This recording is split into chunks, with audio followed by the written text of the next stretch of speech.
Joe Saward, journaliste toujours très très bien informé dans le paddock, a révélé qu'il y avait certaines rumeurs qui émanaient donc du paddock Formule 1 concernant le futur du Grand Prix de France.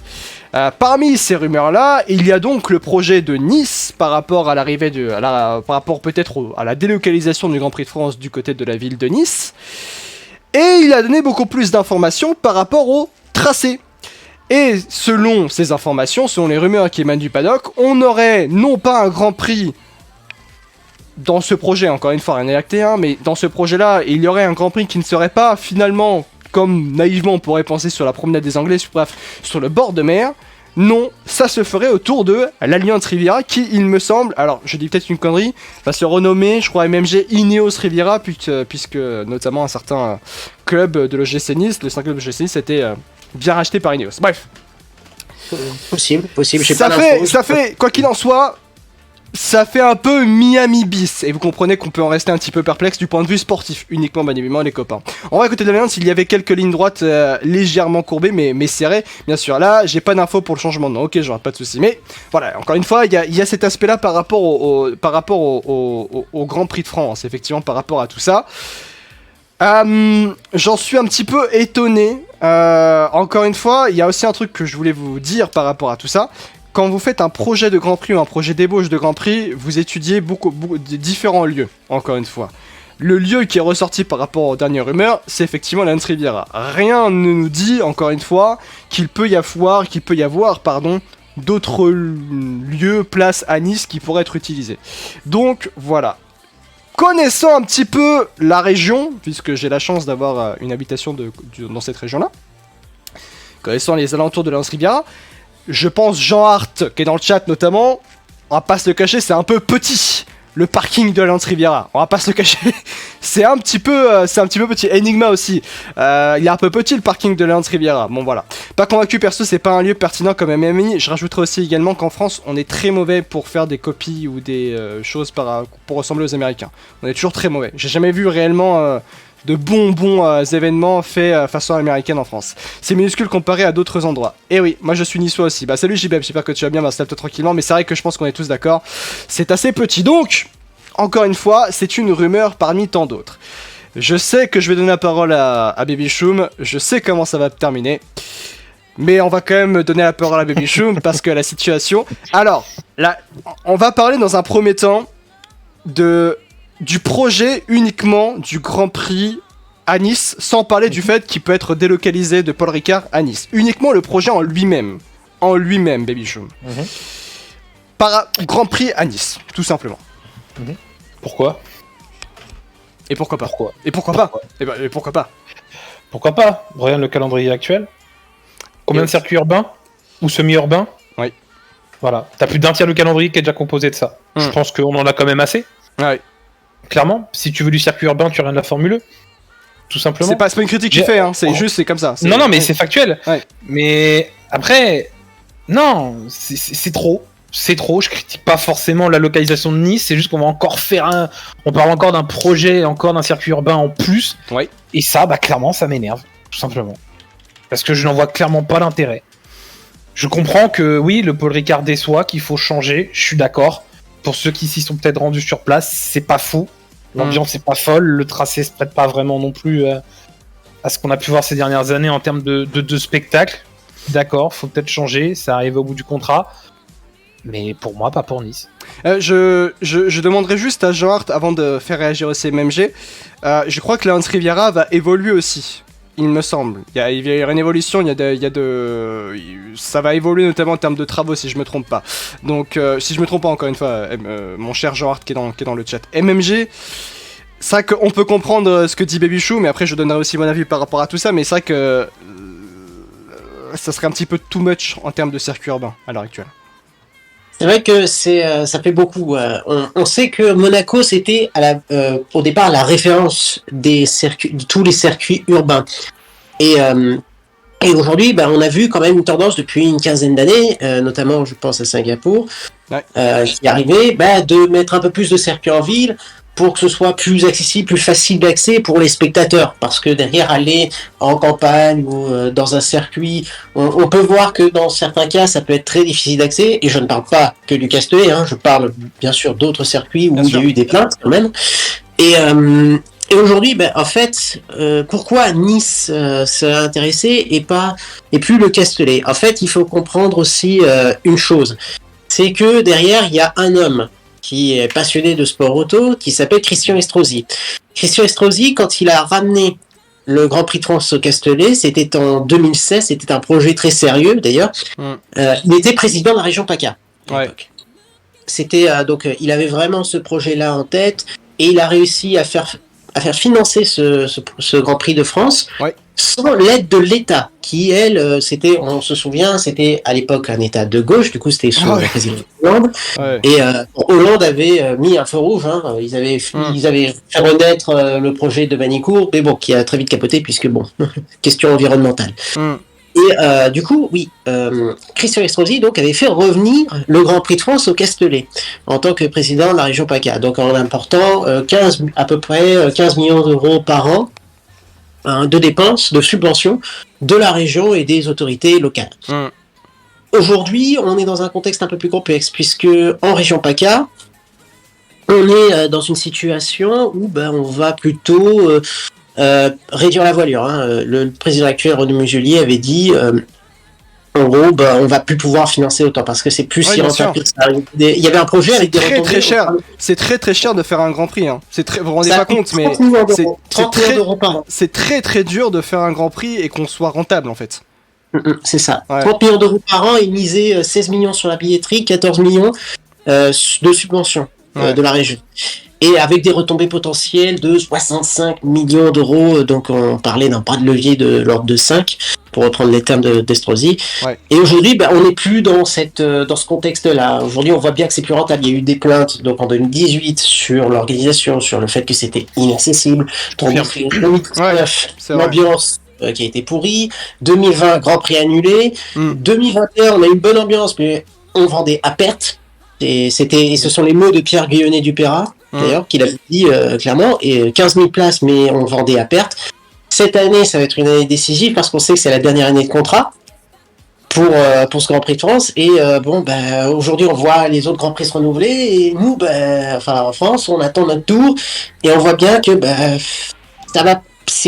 on n'est plus aussi sûr de continuer l'aventure, et on sait que il faut convaincre, il faut y aller de manière, il faut harceler quoi, quitte à harceler, quitte à aller très forte, quitte à pas crier notre intérêt pour aller en F1, mais on sent vraiment que la situation est vraiment exsangue, aussi bien, notamment pour le Castellet. Je remercie juste Océane, merci beaucoup pour ton prime, ça fait très plaisir, merci de sauter à la chaîne et ça fait plaisir de te revoir, notamment sur la chaîne, j'espère que tu vas bien.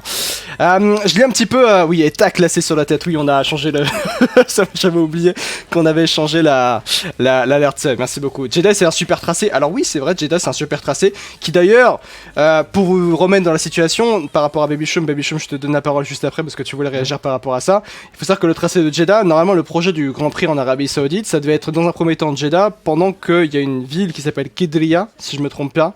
Qidriya, un truc du genre. Qidriya, pour une ville totalement, enfin un énorme complexe, soit en train d'être construit, pour ensuite que la Formule 1 aille là-bas. Sauf que Jeddah est une réelle réussite. Le circuit est vraiment très intéressant du côté de Jeddah, donc en Arabie Saoudite, la Formule 1 est en train de se dire, bon alors, on va peut-être pas se barrer, ou du moins on va attendre longtemps avant de se barrer, parce qu'en vrai, Jeddah c'est plutôt bien. Babychum, vas-y, tu voulais réagir à ce que disait MMG. Ouais, moi je voulais rebondir un petit peu aussi sur l'aspect Grand Prix de France, tout ça. Moi ce que je trouve dommage en fait, c'est que peu importe le bord politique en fait, duquel t'es, peu importe qui préside, qui machin, tout ça, c'est dommage qu'on mette pas un peu plus l'accent sur le sport automobile en soi. En fait, et c'est pas juste en tant que fan de sport auto que je dis ça, si tu veux. C'est juste que putain, on n'est pas des peintres dans l'histoire du sport automobile, on est quand même. Oui, alors ça, je suis d'accord avec toi. Bien sûr. À ce niveau-là, on a un rayonnement international de fou.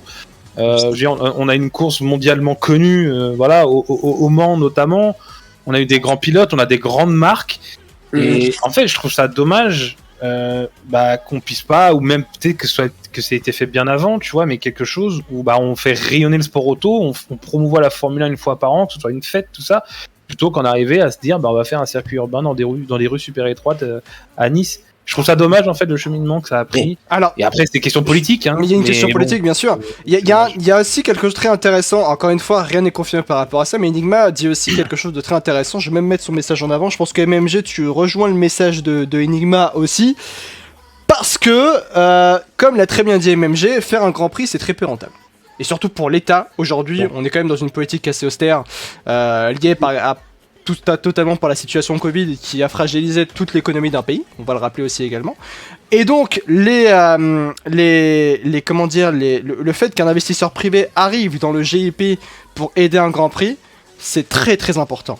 Enigma dit quelque chose de très intéressant. Je pense que Ineos, s'il y a un Grand Prix à côté de Lance Riviera, ils vont aider financièrement car les propriétaires de GC Nice et sponsors de Mercedes. Il y a beaucoup de liens de corrélation, si on peut dire ça à MMG, et c'est en ça effectivement où ça pourrait être intéressant pour le GIP, pour le Grand Prix de France aussi également, d'avoir un énorme investisseur qui pas dire propriétaire des lieux, mais qui a quand même un stade où son équipe joue. En plus, sponsor du Mercedes. Bref, tout ça lié ferait que ce serait une bonne chose pour le GIP. Ah c'est clairement une énorme passerelle qui est offerte sur un plateau pour aussi bien pour Nice, pour Ineos que pour la F1 derrière, puisque c'est une façon de promouvoir encore plus. On le voit d'ailleurs déjà avec Red Bull, parce que Red Bull justement au départ c'était un énorme sponsor dans les années 90 avec Sauber, qui a décidé de devenir écurie. Ouais. Qui est allé presque qui a failli racheter Sauber pour devenir une écurie à part entière. Finalement ils sont orientés sur le projet Jaguar.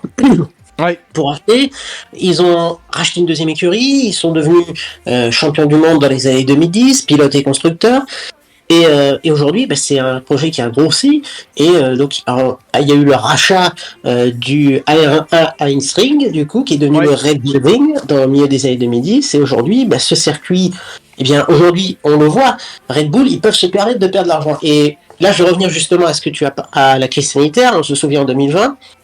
Le Castellet, c'était prévu le 27 juin, je crois, 26 ou 27 ou 28 juin de mémoire 2020. Bien sûr. Grand Prix, du coup, annulé parce que, en raison des restrictions sanitaires. C'est vrai que je crois que de mémoire, ça s'est joué que seulement à quelques semaines parce que c'était pas viable pour le Grand Prix, les restrictions sanitaires. Et en fait, quelques semaines après, il y avait les règles sanitaires qui étaient levées, je crois, de mémoire. C'est ça, c'était mi-juillet, en fait, où on commençait à rouvrir. On commençait à avoir un peu d'affluence. Alors, affluence réduite, bien sûr. Ça aurait été, je crois, pas plus de 5000 personnes. Donc, ça aurait pas été rentable du tout pour le Grand Prix de France. Donc, je pense qu'ils auraient vendu à perte. Mais il faut aussi pas oublier que la semaine après le Grand Prix de France, enfin, ce qui devait être le Grand Prix de France, on a eu le Grand Prix d'Autriche. Et qui a enchaîné avec le Grand Prix de Styrie, qui a fait coup double, du coup, au Red Bull Ring. Ça s'est joué dans 2 semaines près. Et là, justement, l'avantage de Red Bull, c'est que c'est une énorme entreprise. C'est un énorme mastodonte au niveau business. Bien sûr. Que ce soit donc à la base bien sûr dans les boissons, mais aujourd'hui c'est beaucoup plus de l'événementiel. On voit d'énormes événements organisés par Red Bull sur des sports extrêmes et notamment la F1. Et aujourd'hui, ces gens-là peuvent se permettre de perdre de l'argent parce qu'ils savent qu'ils ont de la promotion derrière. Ils ont énormément de promotion, ils peuvent gagner des sous. C'est beaucoup plus rentable, beaucoup plus facile que derrière quand vous avez un État. Qu'est-ce que vous gagnez? Peut-être de la visibilité, peut-être une opportunité d'accueillir des entreprises, mais rien d'autre. C'est un peu tout. C'est très très dur pour l'État en fait. Voilà, c'est ça. En fait, il faut se dire que tous les grands prix à l'heure actuelle qu'on peut avoir, c'est aussi d'ailleurs le problème du Grand Prix de Belgique. En Belgique, il faut savoir que là, la problématique, c'est que l'État veut plus payer. L'État ne veut absolument plus payer. Et on a un énorme problème de budget avec le Grand Prix de Belgique, et la F1 ils sont là, alors si vous payez pas, comment on fait? Voilà. C'est ça la grosse problématique par rapport au Grand Prix de Belgique aussi également, et pour plein de Grands Prix historiques d'ailleurs. Justement, en fait, la grosse problématique, justement, c'est la F1, au lieu de mettre des coups de pression, vous payez pas, vous serez plus là, plutôt que de dire ça, on pourrait dire, vous payez pas, attendez, on va essayer de trouver une solution, de vous trouver des partenaires pour essayer de vous sauver, pour essayer de vous maintenir la tête hors de l'eau. On va vous aider dans vos démarches, tout ça, plutôt que de leur faire des coups de pression, leur dire, écoutez, si vous payez pas, l'année prochaine, vous êtes plus là. C'est ça que je trouve dommage. Et je reviens vite fait sur ça, c'est que du coup, Allianz Riviera, donc pour remplacer potentiellement le Paul Ricard, pas loin de Monaco, mais tu vas voir que c'est génie, parce que du coup, ça sera impensable de mettre le Grand Prix de Nice et le Grand Prix de Monaco coup sur coup, qui vont nous faire un truc Monaco, Canada, parce qu'il faut Canada, Nice. Et ils vont nous faire un back-to-back, ça va être magnifique. Oui. On va se choper un triple header comme ça va être aux petits oignons. C'est ça aussi la grosse problématique par rapport à la Formule 1, c'est que vous savez très bien que moi je suis un aficionados profond de la Formule I, donc l'environnement et tout ce qui touche à l'inclusion de la diversité, ça me touche très réellement. Là, ce que fait la Formule 1, faut savoir que moi, s'il y a un truc en Formule 1 même si je suis une vision très très progressiste de la chose, s'il y a bien quelque chose en Formule 1 que je trouve à l'heure actuelle trop arriéré par rapport à la situation qui est totalement alertante, c'est totalement dans la merde quoi, c'est bien sûr l'environnement. L'environnement par rapport à la Formule 1, je ne vois pas. Quand Aramco commence à parler de Formule 1, elle commence à parler d'environnement, je suis en mode qu'est-ce que arrête de parler toi. C'est un peu ça, c'est juste que par rapport à tout ça. Bah oui, c'est vrai qu'il y a un peu cet aspect greenwashing qui peut être. Moi, le greenwashing en F1. Perçu côté spectateur, côté grand public, du coup, qui veulent essayer, qui veulent prendre des initiatives environnementales. Et quand ils voient des pétroliers qui dépensent à foison et qui continuent d'exploiter à fond, c'est vrai que d'un point de vue du spectateur grand public.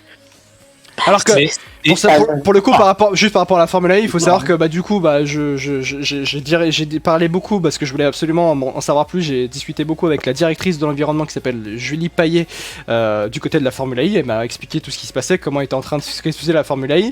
Et en fait, quand vous êtes par exemple sur un event de Formule 1, très rapidement, j'arrête après, vous inquiétez pas. Mais quand vous allez sur un event de Formule 1, en fait, vous allez sur un event où pour comprendre aussi également quel va être le monde de demain par rapport à l'environnement, qu'est-ce que vous pouvez faire, comment vous pouvez le faire aussi.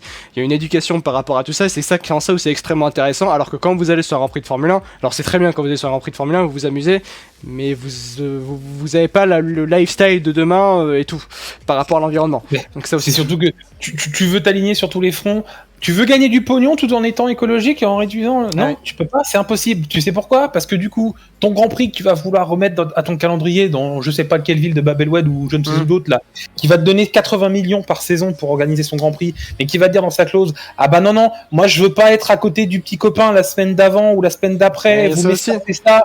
Non, moi par contre je vais être en ouverture ou en fermeture de la saison, ou non, moi je vais être à telle date, mais à telle date on a tel Grand Prix. Ah bah c'est pas grave, dans ce cas-là vous venez pas. Et donc du coup, forcément, tu te trouves avec des destinations, mais alors complètement hasardeuses. Mais on dit, attendez, nous par contre, on est pour l'environnement, on fait des réductions et tout ça, on limite nos déplacements. Après, il y a un truc là où je suis, je dirais pas que je suis pas d'accord, mais je dirais juste que je prends le contre-pied par rapport à ça. C'est que moi, je suis pour aussi qu'on aille dans des pays qui n'ont pas la culture du sport auto, parce qu'il faut faire découvrir le sport auto aux gens. Il y a aussi ça. Mais sans délaisser ce qu'il y avait en place. Alors ça, je suis d'accord. Plus de 70 ans. C'est pour ça que notamment les gens qui disaient qu'ils étaient un petit peu, ils étaient très frileux par rapport au fait que il n'y ait que 8 grands prix en Europe l'an prochain. D'un côté, je peux comprendre parce que il y en avait beaucoup plus avant et par rapport au calendrier, c'est proportionnel aussi également. Mais d'un autre côté, pour moi, c'est un fondement, c'est que la Formule 1 est un championnat du monde. C'est ça. Et qu'on aille en Afrique, c'est tout à fait normal et c'était même nécessaire. C'était quand même enfin, on peut enfin retourner en Afrique parce que quand ça quitte l'Afrique à l'époque, la Formule 1, c'était pour des raisons malheureuses. Donc il y avait ça aussi à prendre en compte. Mais moi, je suis pour effectivement qu'on aille sur pas seulement qu'en Europe. Encore une fois, je dis. Et malheureusement, oui. Pas seulement qu'en Europe, mais malheureusement à ce rythme-là, franchement, à la vitesse où ça va, bientôt, on n'aura plus de Grand Prix en Europe. Non, ce sera ça qui est dommage. Mais tu pourras dire que ça ne bougera pas. Bah écoute, en tout cas, c'est le chemin qu'on prend. Et c'est ça qui est dramatique. Parce que pour vous dire que les Grands Prix italiens ne bougeront pas, quand Stefano Domenicali a fait quand même revenir le Grand Prix à Imola. Il était bien content qu'Imola soit là, il était bien content que Portimao soit là, il était bien content que les Grands Prix européens étaient là pendant la période de Covid, pendant qu'on fait le calendrier. Et au final, on a vu que c'était des réussites, et au final, ils sont encore au calendrier. Le business est ingrat. Et il y aura toujours une ingratitude dans le business, parce que dans le business, il n'y a pas de... Mais c'est... M'engueule pas. Non, c'est pas ça, c'est pas moi que j'engueule, c'est la logique actuelle de la F1 qui m'énerve, économique, tout ça. C'est qu'en fait, en gros, on est en train de dire que là, l'Europe est à la seconde zone. On est sur le banc des remplaçants, quoi. On dit là, si on prend quelque part à droite à gauche, bah tiens, on va mettre rajouter un Grand Prix d'Europe. Bah non, je suis désolé, en fait. Le sport, il vient de là, il est né là, il est créé là. Alors je demande pas non plus 24 Grands Prix en Europe. Alors, il y a Enigma qui parle notamment, il pourrait proposer un Grand Prix. Je pense qu'il serait intéressant de parler des Grands Prix qui sont actuellement à l'étude. Je pense que il y a un projet qui est actuellement en étude du côté de la Formule 1. Souvenez-vous du Grand Prix d'Europe à l'époque. Le Grand Prix d'Europe était sur différents tracés. Ça a été notamment le dernier Grand Prix d'Europe en date, ça a été du côté de Bakou, c'est-à-dire le premier Grand Prix de l'histoire du côté de Bakou. Il y a eu au Nürburgring, il y a même eu un Grand Prix du Luxembourg au Nürburgring, pour vous dire. Il y a eu quoi d'autre comme circuit qui ont accueilli le Grand Prix d'Europe, tiens. Valence Aussi, effectivement, c'est vrai. En 2010. Donc il y a eu tout ça. Il y a eu Bakou aussi. Et bah maintenant, sachez que il y aurait le même style, donc pas en Europe, mais du côté des Caraïbes. Le Grand Prix des Caraïbes, où ce serait exactement le même principe que le Grand Prix d'Europe, à savoir qu'on déplacerait le Grand Prix des Caraïbes sur différents circuits dans la région des Caraïbes, dans le secteur des Caraïbes. Et donc, là, le premier, à l'heure actuelle, circuit qui devrait accueillir le Grand Prix des Caraïbes serait un circuit du côté de la Barranquilla, du côté de la Colombie.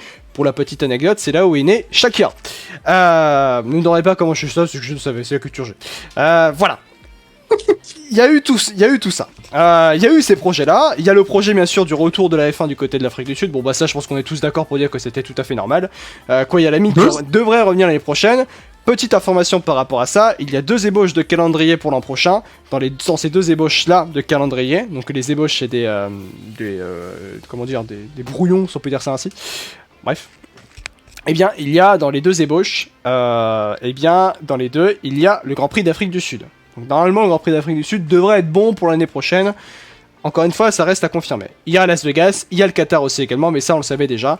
Il y a 2 Grands Prix qui ne sont pas au calendrier dans les 2 ébauches, visiblement, dans les 2 ébauches de calendrier.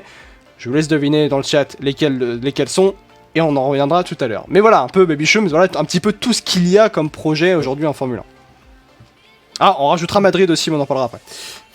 C'est pas un projet en vrai Madrid de la Formule 1, c'est Madrid qui a dit ah les gars on existe, voilà, en gros c'est ça. Ouais. En gros c'est ça. Bah, c'est bien, parlez, continuez de parler. Voilà. Vraiment, voilà. Du coup, Madrid. Je crois que tout le monde a deviné. Voilà, je pense que vous avez tous deviné, pas besoin de le dire. En vrai, voilà, avec Pablo Escobar, lol, non j'aurais pas jusque là quand même en Colombie, mais plata au promo quoi. Bientôt il y aura plus de GP au Moyen-Orient qu'en Europe. Non, alors non, je pense que ça faut arrêter aussi. Si. Non, je suis pas d'accord. Je suis pas d'accord. Je suis pas d'accord. Non. Là je suis pas d'accord. Je suis pas d'accord. Moi je suis pas d'accord sur ça. Alors. Est-ce que vous voulez qu'on prenne le contre-pied? Est-ce que vous voulez qu'on se mette dans les pieds de la Formule 1 par rapport à cette situation-là et de ce que veut faire la Formule 1 également par rapport à tout ça, comprendre aussi ce que fait la Formule 1? Vous voulez qu'on reste vraiment sur le côté fan? Je cache pas que mon côté journalistique me fait dire qu'il faut aller quand même des 2 côtés. Et que le côté fan, je pense qu'on va y venir. Mais tu vois ce que je veux dire, baby, j'en ai pas. Je suis d'accord, on va aller des 2 côtés. Par contre, la balance, elle penche quand même un peu plus d'un côté que de l'autre. Et ça, tu peux pas le nier. Ah, bien sûr, c'est que le côté fan, mais en même temps, quand tu dis quand même que le Grand Prix de Spa doit se barrer du calendrier parce qu'ils ont plus de thunes. Du point de vue de la F1, tu te dis bah ils payent pas, bah dégage, mais du côté fan, t'es en train de te dire bon quand même Spa, il y a des limites quand même, on va pas se faire barrer Spa. Là par contre, aussi oui il faut prendre le contre-pied par rapport à ça. Hockenheim, Nürburgring n'ont plus été au calendrier, bon Nürburgring jusqu'à la saison Covid, mais quand ils sont barrés, tout le monde disait oh la F1 c'est triste et tout. En fait finalement tout le monde s'en est battu les couilles hein, visiblement. Mais on n'oublie pas. Je parle juste par rapport à ça, c'est que il y a aussi un petit peu d'hypocrisie de certaines personnes qui disaient oui je regarderai plus la F1 si Spa n'est plus là ou si un autre Grand Prix n'est plus là, mais ils vont quand même continuer à regarder la F1 tu vois. Ouais. Mais moi je comprendrais pas cette vision là. Ah bien sûr, attends, j'ai pas dit, voilà, c'est... oui, tu vois ce que je veux dire. Tout à fait. Bon, alors, côté fan, bon, disons-le clairement. Tu quittes Paul Ricard, tu dis quand même, putain, on a quand même un circuit qui est plutôt intéressant, on lui dit fuck. Tu quittes ce Spa, tu dis quand même, bon, du point de vue quand même circuit, le tracé est incroyable, il y a la région de l'eau rouge, il y a plein de moments historiques qui sont passés du côté de Spa, il y a une histoire qui ressort de Spa-Francorchamps, et on dit fuck Spa-Francorchamps. Bon, t'es là en train de te dire, ok, bon, déjà c'est un peu abusé du côté fan. Silverstone, faut ça, à l'époque, Silverstone, MMG, tu t'en souviens aussi? Oui. À l'époque, Silverstone avait même fait un communiqué en disant bah écoutez, c'est très simple, on s'est pas mis d'accord avec la F1, ils nous demandent trop, donc bah pour l'instant, on n'est pas au calendrier l'an prochain. C'était il y a combien de temps? C'était il y a 6 ans, je crois, ça, hein? C'est un truc il y a 6 ans. Alors, il faut se rappeler quand même, c'est une longue histoire parce que en 2009, je crois, c'était la dernière année de contrat de Silverstone. Et on leur a dit, il faut que vous modifiez radicalement votre circuit, il faut que vous l'améliorez, parce que sinon, là, on a un autre circuit qui s'appelle Donington. Eux, ils veulent récupérer la F1. Et ils sont en train de refaire le circuit, on a un projet très concret avec eux. Ouais. Et au final, le projet Donington a capoté. Silverstone est reparti en 2010. Ils avaient signé un contrat jusqu'en 2027 à l'époque. Ouais. C'était un contrat de 17 ans. Ouais. C'était énorme, hein, parce que justement, ils avaient comme projet ce qu'on voit aujourd'hui, c'est-à-dire un énorme développement, une nouvelle ligne de départ arrivée, avec des nouveaux virages, une modification du circuit, une véritable évolution. Ouais. Et au bout d'un certain temps, oui, comme tu l'as dit, ça a coûté très cher et ils perdaient de l'argent. Ouais. Et donc à un moment donné, on a dit oui, mais non, on peut plus tenir ce contrat. On voudrait bien continuer, mais là on peut plus. Ouais. Et on a pris une clause pour arrêter ce contrat. On doit mettre prématurément un terme. Je vais retrouver mon français à ce contrat. Et du coup, il a fallu renégocier. Il y a eu des contrats plutôt beaucoup plus courts, du coup, qui ont pris fin 2019, je crois, de mémoire. Et ensuite, là, il y a eu un deal récemment, je crois que c'est jusqu'en 2030 ou 2035, si je ne m'abuse, je crois, c'était... Donc, pour vous dire que il faut parfois tirer les coudes pour trouver du mieux. Là, aujourd'hui, chez Silverstone, on est beaucoup plus serein sur l'avenir. En fait, là, on veut en venir, c'est qu'en Formule 1, selon la Formule 1, aucun circuit n'est irremplaçable. C'est tout. Oui. C'est un peu le problème aujourd'hui, et on le voit d'ailleurs notamment avec Monaco, avec les menaces de Monaco. Une histoire, ça ne suffit plus aujourd'hui, malheureusement. On est dans une situation où on veut avoir une vision mondiale, on veut toucher le monde entier, on veut chercher des nouveaux publics, surtout. Après, il y a Johan dans le chat qui dit en gros on répète jusqu'à répète juste ce que disait Vettel, c'est que simplement la F1 est dictée par la politique et l'argent. Ah bah oui, non bien sûr. Enfin oui, et c'est bien ce que j'ai dit sur Twitter, et pour avoir dit ça sur Twitter, je me suis fait un silence. Bref. Justement, en fait, c'est ça qui me fait beaucoup rire en fait de la part de la F1, parce que je me rappelle très bien qu'il y a une période, ils avaient fait 2 sondages mondiaux, c'était incroyable. C'est ça. Et ils nous ont littéralement, je suis désolé, chié à la gueule. Ils ont fait tout l'inverse de ce que les fans voulaient. Ils les ont absolument pas écoutés. Et à ce moment-là, tu dis, en fait, pourquoi vous faites pour les courses sprint. Les courses sprint, je suis désolé. Faut arrêter les conneries, personne n'en voulait. Les courses sprint, c'est faux. C'est faux. Non, c'est faux. Les courses sprint, c'est une demande des fans. Moi, je l'ai jamais vu ce sondage. J'ai jamais vu ce sondage. Donc, je sais pas si c'est comme tes sondages que tu vois sur je sais pas quoi, où il y a 3000 personnes qui ont voté, ça représente 65 millions de Français. Je sais pas, j'en perds ma respiration tellement ça m'énerve. Mais tu vois ce que je veux dire? C'est des trucs qu'on n'a jamais vu. Il y a eu des sondages qui ont été faits, des pages et des pages. Je sais plus sur quel site je l'avais fait, même sur la F1. Il y en avait un autre sur Motorsport. Il y avait beaucoup. Motorsport. Il y a eu un dernier sur Motorsport. Le dernier, c'était il y a un an. Et il n'y a rien qui est pris en compte. Au final, qu'est-ce qu'on fait? On s'éloigne de l'Europe, on crée des grands prix encore plus urbains alors que les gens en ont marre des grands prix urbains. On fait tout l'inverse. On fait strictement tout l'inverse. Donc on se fait littéralement prendre pour des cons.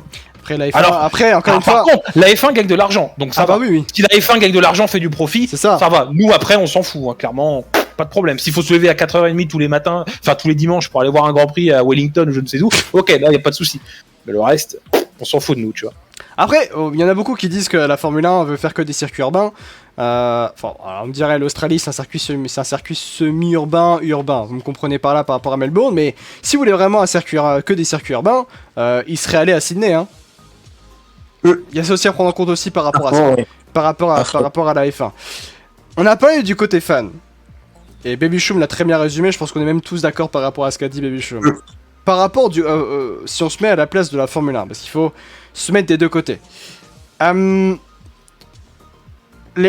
fait, la Formule 1 estime, comme l'a très bien dit aussi Baby Choum, c'est que la thune doit primer et que si on ne peut pas payer un bien, on ne peut pas l'avoir.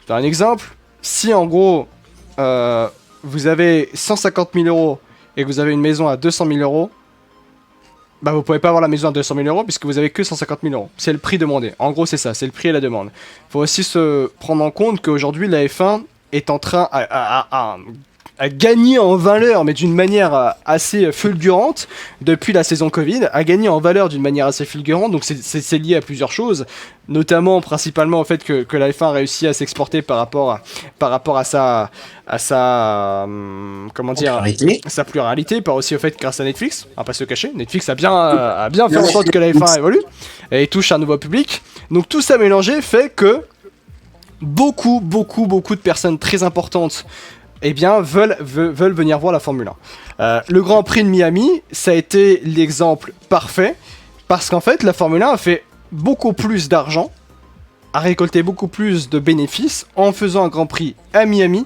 qu'en faisant un Grand Prix du côté de Spa-Francorchamps ou sur d'autres tracés.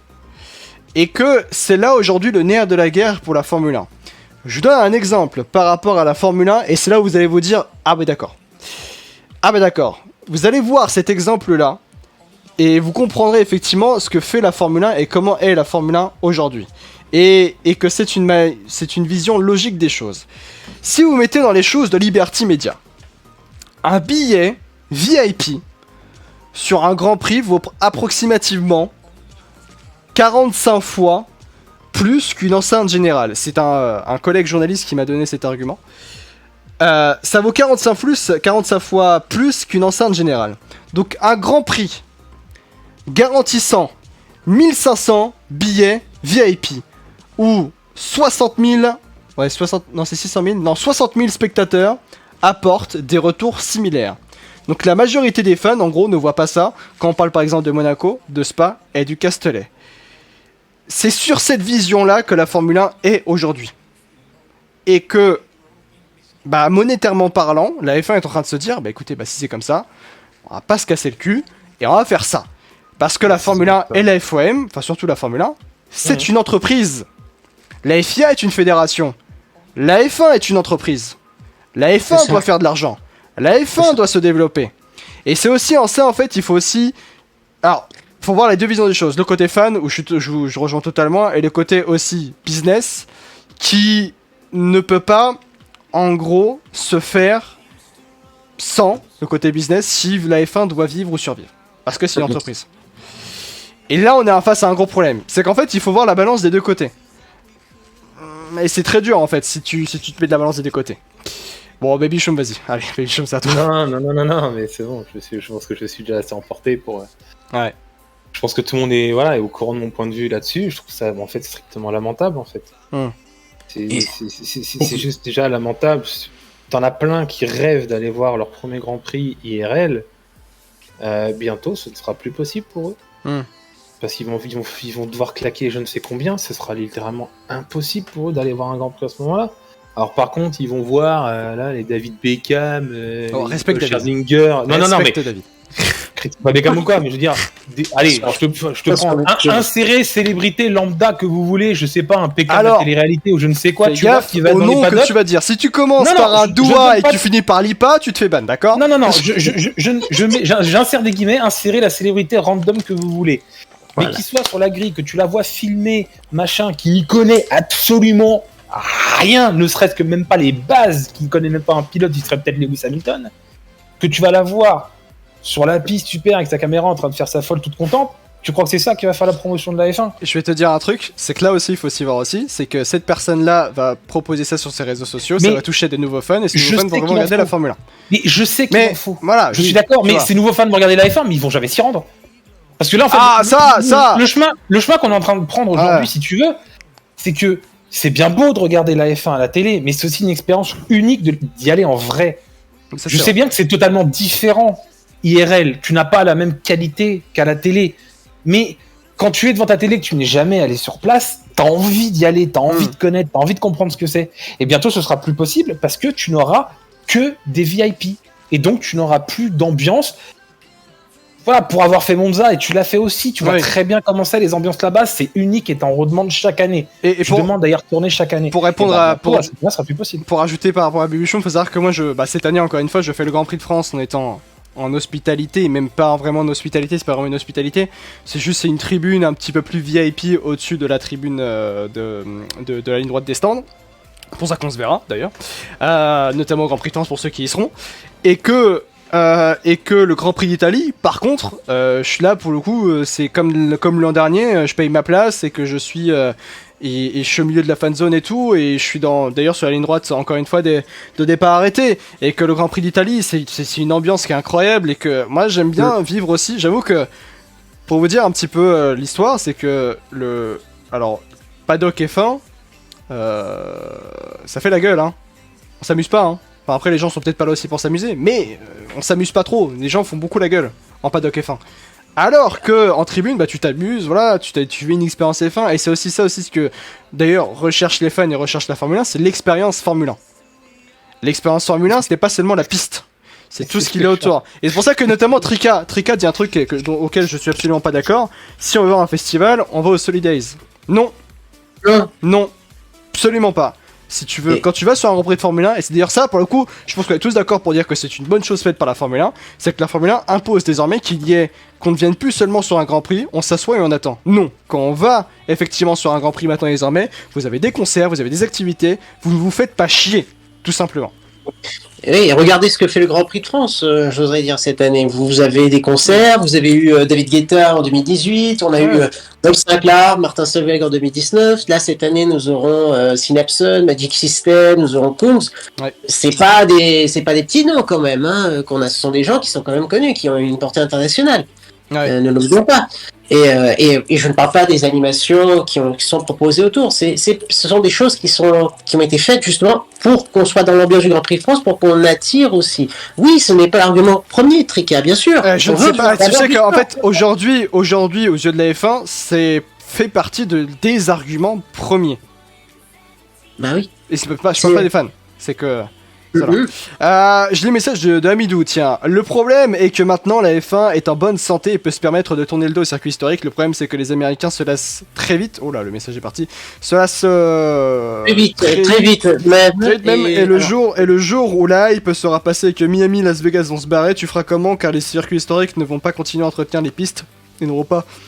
Plus de la F1. Plus de la F1. Pour le coup, la FOM joue avec la lave, mais redescend plus vite en...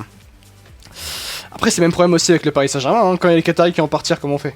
C'est pareil aussi. Faut savoir aussi que le Paris Saint-Germain, c'est seulement une office de une office de tourisme pour le Qatar. Hein. Faut savoir ça. Hein. C'est que c'est très... Voilà, bref, c'est une autre histoire. Je comprends totalement la logique financière, mais j'ai peur qu'en privilégiant le business aux sportifs, le phénomène de hype s'estompe et que l'on retombe dans une ère eccléstonesque avec un sport réservé aux riches, mais peu intéressant pour le grand public. Voilà, tout simplement. C'est qu'en fait, on a fait, tu vois, les montagnes russes. On est tout droit en fait dans les montagnes russes. C'est qu'on est arrivé à la période Bernie Ecclestone où la F1 était ultra niche. Mais vraiment ultra niche. On n'était pas tant que ça, tu vois, à regarder la F1, tout ça. Ouais. Bon, ça a remonté un petit peu, tout ça. Liberty Media arrive, Netflix, le Covid, boum, explosion, génial, super. Et puis dès que t'as plein de monde, hop, allez. Bah écoutez, on va faire à notre manière maintenant, donc les grands prix historiques, ça dégage. On va monter les prix de bâtard. Priorité au VIP. Toi, le petit Pékin, non, tu iras plus au grand prix, je suis désolé. Et du coup, et ça va redescendre. Pour vous dire, parce que globalement, c'est la direction que ça prend. Et pour vous donner un petit exemple, c'est vrai que moi, je me souviens toujours de ce virage-là. Parce que quand Liberty Media a pris la F1 et qu'il y a Netflix qui est arrivé, et ainsi de suite. Quand j'allais en soirée, je disais oui, bah voilà, je suis journaliste, je bosse en Formule 1 quand je me présentais. Tout le monde me disait ah ouais, la Formule 1 c'est un peu chiant et tout. Attention, hein, première saison de Drive to Survive, j'arrive en soirée, je me souviens, c'était à Paris, j'arrive en soirée, je fais ouais, je suis journaliste, je bosse dans le sport auto, en Formule 1 principalement. On fait oh, bosse en Formule 1, attends, c'est trop bien, j'ai vu Drive to Survive et tout. Non mais c'était incroyable. C'était le changement, il y a eu que ça. Et maintenant aujourd'hui quand je dis que je bosse en Formule 1 et tout, c'est la fête hein, maintenant. Hein. On me parle beaucoup, pendant beaucoup de temps et tout. Donc voilà, pour vous dire que les choses ont changé, c'est assez intéressant de voir ça. Par contre, je suis vraiment pour une mise à l'écart du Castellet, donc Nice pourquoi pas. Ça encore une fois c'est un autre débat. Alors pour vous expliquer d'ailleurs, on va parler notamment de ce qu'elle a dit, des déclarations d'un certain Joe Saward, pour vous expliquer un petit peu la situation, parce que c'est lui qui a donné un petit peu toutes les informations par rapport à ça. J'ai retrouvé la déclaration. Alors, bon. Il existe actuellement 2 versions différentes du calendrier 2023, l'une avec 23 courses, l'autre avec 24. Pour le moment, les 2 versions incluent le Grand Prix de Monaco. Bien qu'il ne soit pas certain que ce sera toujours là, mais bon, on sait très bien que le Grand Prix de Monaco restera au calendrier l'an prochain. La différence des calendriers semble être pour le Grand Prix de Chine, car il est difficile de savoir si les Chinois vont être là en raison de leur attitude face à la pandémie du Covid-19. L'un des projets de calendrier prévoit un Grand Prix de Chine à Shanghai, l'autre pas, mais cela impacte évidemment sur d'autres dates. Les 2 projets incluent apparemment un Grand Prix d'Afrique du Sud. Donc, à l'heure actuelle, le Grand Prix d'Afrique du Sud est prévu dans les 2 ébauches de calendrier. L'autre nouvelle course sera bien évidemment à Las Vegas. Évidemment, si vous avez un calendrier de 22 courses en 2022, vous devez en ajouter 3, et l'Afrique du Sud, Chine et Las Vegas, qui est déjà acté. La Chine, encore une fois, vous l'avez compris que c'est pas acté. Vous atteignez un total de 25 courses, et donc une partie des événements actuels doivent disparaître. Heureusement, la Russie a pris soin d'elle-même de se barrer. Je tiendrai à rappeler que les nouveaux accords Concorde ont expliqué tout simplement que il ne peut pas y avoir plus de 24 courses. Et que de toute façon on n'ira pas au-delà des 24 courses, hein, c'est sûr et certain avant les prochains accords Concorde. C'est ça, non mais par contre tu peux pas, pour couper Bichon tu peux pas, voilà. Bien, après 30 courses derrière, tu vois. Après le prochain accord Concorde c'est une autre histoire ça. Alors, ça c'est une autre histoire. Bien sûr. Pour le moment, disent-ils, la Belgique et la France, la France et la Belgique ne sont pas au programme de 2023 dans les 2 ébauches. Je dis que encore une fois, pour cette information, on prend ça avec des pincettes. Je ne peux pas vous dire à l'heure actuelle si c'est vrai, oui ou non. Je m'en suis pas renseigné à propos de ça. Enfin, j'ai pas réussi à avoir des informations à propos de ça, de toute façon. Mais voilà, alors, visible selon Joe Saward, dans les 2 ébauches de calendrier, il n'y aurait pas le Grand Prix de France et le Grand Prix de Belgique au programme pour 2023. Donc, je ne sais pas comment on y arrivera à 24 courses. Mais je suppose que ça pourrait être lié à la nouvelle course théorique en France. Il parle effectivement de l'Alliance Riviera, il parle effectivement de Nice, et il explique tout simplement, la rumeur a lancé qu'il s'agissait d'aménager une piste urbaine autour du stade de l'Alliance Riviera dans le quartier Saint-Isidore. Voilà. C'est un quartier relativement nouveau, vous l'avez compris, le GC Nice. Britannique expérimenté pour les plus curieux. Oui, effectivement, c'est un journaliste qui est toujours très très bien informé. Tout cela semble plutôt une bonne idée, car la F1 a décidé de ne pas continuer avec Paul Ricard, et cela convient à la société de promotion du Grand Prix de France, qui ne dépend pas de Ricard, mais qui est dirigée par... Roulement de tambour, Christian Estrosi, le maire de Nice. Bref.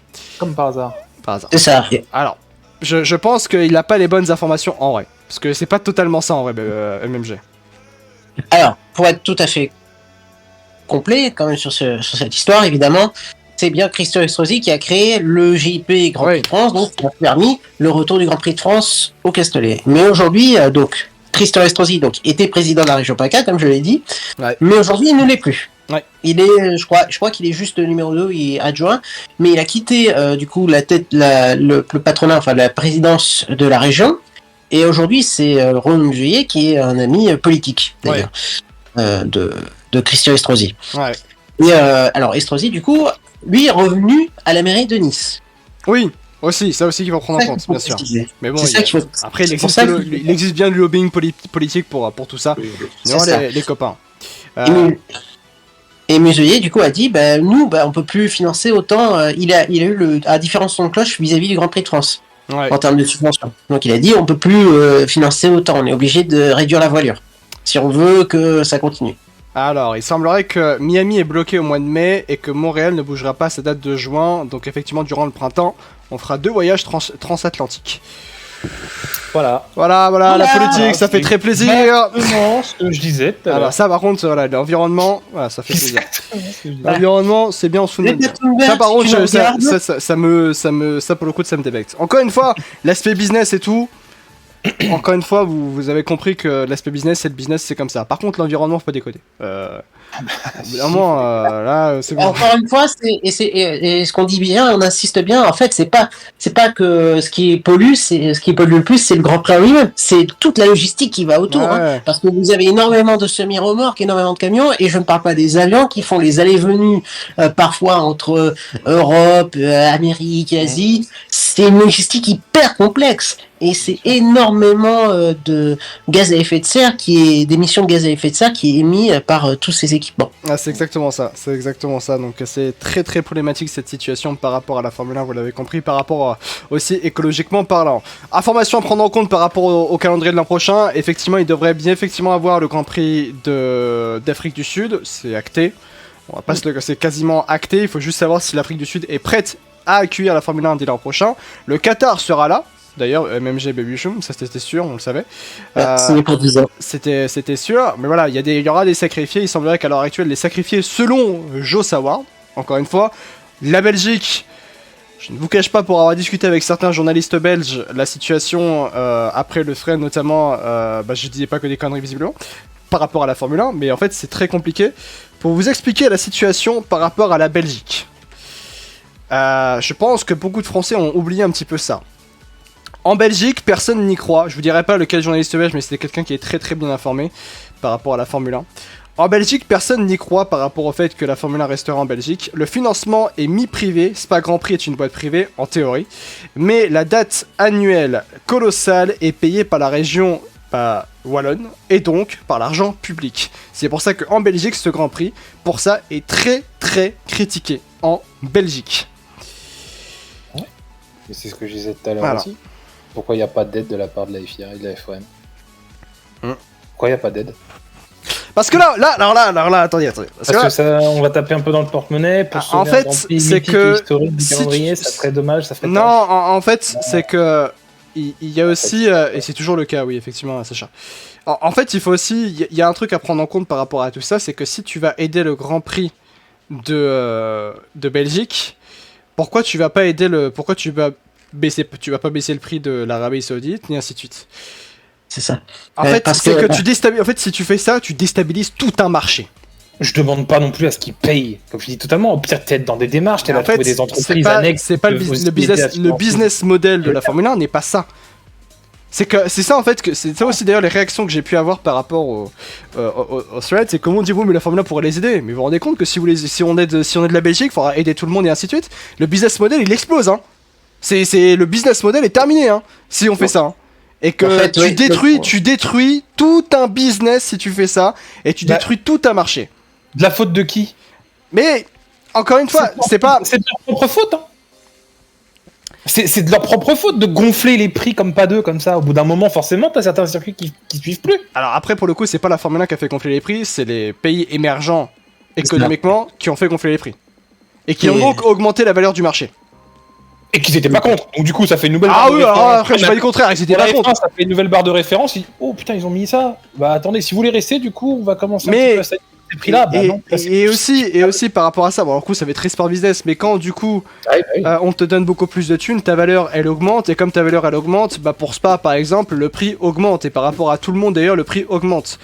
Et donc, comme t'as une valeur qui est supérieure par rapport à ta précédente valeur d'il y a 5 ans, bah donc du coup le prix d'accession est forcément plus cher. C'est pour ça qu'aujourd'hui la Formule 1, ils aimeraient pas spécialement que le Grand Prix Monaco paye plus de base, mais ils aimeraient au moins avoir plus de contrôle sur le Grand Prix Monaco. C'est aussi ça. Et aussi peut-être faire des changements sur le tracé. Ça encore une fois, c'est différent. Le modèle économique des circuits est un peu pourri et des tickets d'entrée pour les spectateurs. Alors pour le coup les spectateurs je pense pas. Mais comme je revenais tout à l'heure, il faut savoir que 45 000 billets VIP, ça, c'est équivalent en termes de prix de vente à 60 000 billets en enceinte générale sur un week-end de Grand Prix. Donc la F1 se dit, oui, bah... mais quand on aura des Grands Prix, quand on verra 24 Grands Prix dans la saison, avec des tribunes remplies à ras-bord, comme à Bahreïn ou comme je ne sais où, ou dans le golf ou autre, ça va être génial. Quand on verra trois gars là, sur une tribune de 10 000... Ah, ça va être super, ça va être une belle promotion. Alors après, j'ai pas dit que c'était bien, hein. J'ai dit juste que j'expose la situation. Ce système est problématique à long terme, quoi. La situation aujourd'hui en Formule 1, elle est comme ça. Et c'est comme ça aussi que la F1 réfléchit en tant qu'entreprise et pour faire proliférer sa valeur. Et que si tu vas aider le Grand Prix de Belgique et le Grand Prix de Spa en disant non mais attendez, on va vous aider, on va trouver un peu de budget et tout, tu déstabilises tout un projet. Et aussi d'ailleurs, il faut savoir que légalement, dans un contractuellement parlant et légalement, bonne chance pour faire définir le mot historique, parce que c'est ultra subjectif le mot historique. Maintenant s'ils vont se faire leur propre interprétation de... Ah bah là c'est à l'interprétation hein. Alors bah que Las Vegas, c'est historique. Et là, si tu va définir le mot historique contractuellement parlant, parce que quoi qu'il en soit, tu n'y arriveras jamais parce que tous les autres derrière vont se dire, attendez, Bahreïn, moi je suis là quand même depuis 2006, depuis 2004, pardon, j'ai droit quand même au terme historique. Ça fait quasiment 20 ans que je suis là. En fait, il y a tout ça aussi par rapport à, ça déstabilise le marché. Donc en fait, si on aide Spa, ça va déstabiliser tout le marché pour la Formule 1 et ça peut être problématique selon la Formule 1. Donc il y a tout ça à prendre en compte. Sans GP en Europe, il va y avoir moins devant la télé. En fait, ouais. C'est ça. Quoi, il y a la mise, c'est historique. Bah oui, dans ce cas, on prend ça aussi, oui. Non mais le problème de Liberty Media, en fait, t'as l'impression qu'ils gèrent un sport US. T'as l'impression qu'ils sont chez eux, là, tranquilles, et qu'ils gèrent la NBA, qu'ils gèrent la NASCAR, qu'ils gèrent l'IndyCar, tranquille. C'est vous êtes pas les seuls au monde. Hein. Ouais. Il y a un moment, c'est un marché mondial que vous avez. C'est des spectateurs mondiaux que vous avez. Vous avez de toutes les raisons, vous allez dans tous les pays du monde. Après, oui. Non, mais faut aussi voir ailleurs. Faut aussi arrêter de penser que comme si tu gérais une franchise américaine. Merde. C'est vrai que le sujet principal, c'était quand même le Grand Prix de France, peut-être délocalisé du côté de Nice. En tout cas, il y a un projet de Grand Prix de France du côté de Nice, surtout autour de l'Alliance Riviera. On est en train de voir, effectivement, il y a des négociations par rapport au fait que le Grand Prix de France puisse être l'an prochain. Dès l'an prochain ou dans 2 ans du côté de l'Alliance Riviera. Pour rappel, le contrat du Grand Prix de France s'arrête à la fin de cette saison, en 2022. Maintenant, il faut voir si le Grand Prix de France renouvellera effectivement pour les prochains calendriers. Ça, encore une fois, c'est une chose à voir, bien évidemment. Baby Choum, quelle question je pourrais te poser sans que tu partes pas dans tes gonds C'est de la merde. Si ça te va comme réponse. Non mais voilà, c'est le Grand Prix de France. Le Grand Prix de France. Alors je te posais une question. Est-ce que tu préfères un Grand Prix de France et l'Alliance Riviera ou un Grand Prix de France où il n'y a pas du tout Grand Prix de France? Ah bah là, voilà, tu vois. Tu préfères un Grand Prix de France ou pas de Grand Prix de France? Le chat, préfère un Grand Prix de France ou pas de Grand Prix de France? J'ai rien vu encore. Mais je t'avouerai que bon, on n'a pas eu de Grand Prix de France pendant 10 ans plus. Ouais. C'est pas... Si on me propose un autre projet béton solide et qu'on n'a pas de Grand Prix pendant 2-3 ans, moi ça va, hein, je fais ça. Hein. Ouais, Break Magic qui fait Grand Prix de France tous les jours aussi, ouais. Grand Prix de France tous les jours, je pense qu'il voulait dire Disconnard. Mais ouais, mais visiblement, information par rapport à ça quand même, il semblerait visiblement que même si que la F1 veuille qu'on ait un Grand Prix en France. Voilà quoi. C'est important pour la Formule 1 visiblement d'être en France. Donc, qu'on soit pas Paul Ricard, il y aura visiblement toujours une solution pour qu'on ait un Grand Prix de France. Et ça, MMG, visiblement, c'est ce qui en ressort des propos de Dominicali à l'époque. Enfin, il y a la semaine dernière. Oui, après, il y a les propos de Dominicali la semaine dernière. Il y aura les propos qu'il dira fin juillet, puisque il a bien précisé que c'est fin juillet qu'on va savoir, justement, quand le Grand Prix de France sera organisé, comme par hasard. On verra vraiment si ce Grand Prix de France, il continuera d'exister. N'oublions pas, petit fun fact, du coup, que c'est de la France qu'est venu le terme de Grand Prix. On a oublié de le dire, justement, au niveau traditionnel, mais c'est non négligeable aussi. Et qu'on a non seulement, 2 pilotes français, une écurie française, et un constructeur français. Et c'est vrai que ça peut être une bonne image, une bonne chose d'avoir un Grand Prix de France. Mais bon, on pourrait dire d'un côté, les Allemands, ils ont aussi un constructeur, ils ont des pilotes allemands et pas des mauvais. Et aujourd'hui, il n'y a pas de Grand Prix. Il n'y a plus de Grand Prix en Allemagne depuis un certain temps. Donc, exactement. Ouais. C'est un peu ce qui est trouble. Et c'est vrai que ce serait triste, déjà en tant que Français, de ne plus voir de Grand Prix de France, qui plus est en tant que originaire de la région PACA, de ne plus voir un Grand Prix au Castellet, moi qui suis originaire du Point. C'est que pour moi, j'ai été impatient de le voir. Quand il est revenu en 2018, j'étais très heureux. Et parce que j'habitais encore là-bas. Bien sûr. Pour moi, oui, ce serait un petit passement au cœur, j'avoue. Ouais, c'est compréhensible. Ouais, c'est compréhensible. Pour ceux qui viennent d'arriver, effectivement, c'était par rapport à ce recap F1, c'était autour du Grand Prix de France à Nice, peut-être, est vraiment un Grand Prix de France du côté de Nice. C'est là aussi une grande question. Est-ce que le Grand Prix de France ira du côté de Nice? En tout cas, c'est en projet. Il y a un projet, effectivement, en tout cas, autour du Grand Prix de France dans la ville de Nice, plus particulièrement autour de l'Alliance Riviera, ce qui ferait quand même penser beaucoup à un Miami bis. C'est la situation à l'heure actuelle. On rappelle encore une fois que le Grand Prix de France n'est pas renouvelé pour l'an prochain, le contrat du Grand Prix de France avec la Formule 1 se termine à la fin de cette saison 2022 de Formule 1. Est-ce que le Grand Prix de France sera délocalisé du côté de Nice? Est-ce que le Grand Prix de France ira à Nice? Ou est-ce que le Grand Prix de France restera du côté de Paul Ricard? Là encore une fois, rien n'est moins sûr, mais c'est un projet qui est actuellement à l'étude. Le Grand Prix de France sur un circuit, à Nice, autour de l'Alliance Riviera. J'en reste curieux, ça fera un énième circuit urbain. Encore une fois, oui, je suis vraiment très curieux, perplexe parce que ça va être un circuit urbain, visiblement, enfin pas visiblement, ça va être un circuit urbain si on en reste à ce projet-là de tracé. Curieux. Je suis très curieux, mais encore une fois, il faut attendre de voir. Et si la France doit rester au calendrier de la Formule 1, et ben si ça doit être par un Grand Prix à Nice, je fais partie des gens qui pensent que s'il faut garder la F1 de cette manière-là en France, eh bien on la gardera de cette manière-là en France, et on pourra pas faire autrement, et on attendra de voir que vaudra réellement se tracer du côté de Nice pour le prochain Grand Prix de France, tout simplement les amis.